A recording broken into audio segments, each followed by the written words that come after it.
TikTok začína byť témou hlavne pre bezpečnosť a bezpečnosť firiem a jednotlivcov. Dôležité je povedať prečo a tým hlavným dôvodom je, že aplikácia TikTok, pokiaľ si ju nainštalujete do telefónu, zistí o vás absolútne všetko.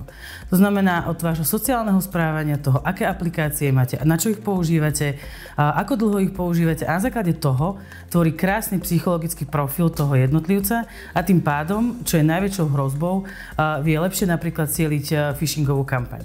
To, čo je kľúčové, je, že nerobí to inak možno ako iné sociálne siete, ale problémom je to, kde sa tie dáta ukladajú. To znamená, že v rámci Facebooku alebo iných aplikácií vieme, že sa to ukladá v rámci Európskej únie, prípadne v Amerike, ale v tomto prípade aplikácie TikTok je to vlastníctvo čínskej vlády. A tuto začína byť problém. My netušíme, na aké účely bude práve tieto dáta využívať, či už čínska vláda alebo ňou financované firmy.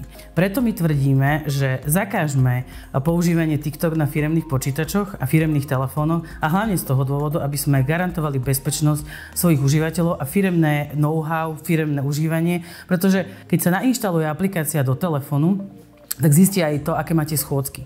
Ďalšou z vecí, ktoré hovoríme, je práve ten phishing. Pretože v prípade, že poznáme sociálny profil toho užívateľa, vieme krásne a efektívne cieliť tento phishing a tým pádom môžeme firmy oberať o veľké množstvo peňazí.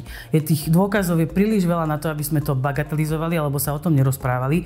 Preto tvrdíme, zakážme TikTok na firemných telefónoch. Ak aj napriek tomu, a rozumiem tomu, prečo je dôležité občas používať aplikáciu TikTok, či už na účely marketingu, alebo prípadne získavania nejakého know-how, alebo len o prehľade toho, ako tá aplikácia funguje, tak je dôležité si ju nainštalovať na zariadenie, ktoré nemá s vami v podstate nič spoločné. Je to samostatné zariadenie, ktoré funguje na princípe internetu, nemáte tam ani internet banking, ani žiadne firemné aplikácie, už vôbec nie e-mail alebo kalendár a v tomto prípade môžete bezpečne používať túto aplikáciu. Pozor však, ako náhle nahrávate tieto videá, už o sebe zverejňujete akékoľvek informácie a tu je to už na zváženie, ale samotné používanie na externom zariadení je aj IT špecialistami považované za bezpečné.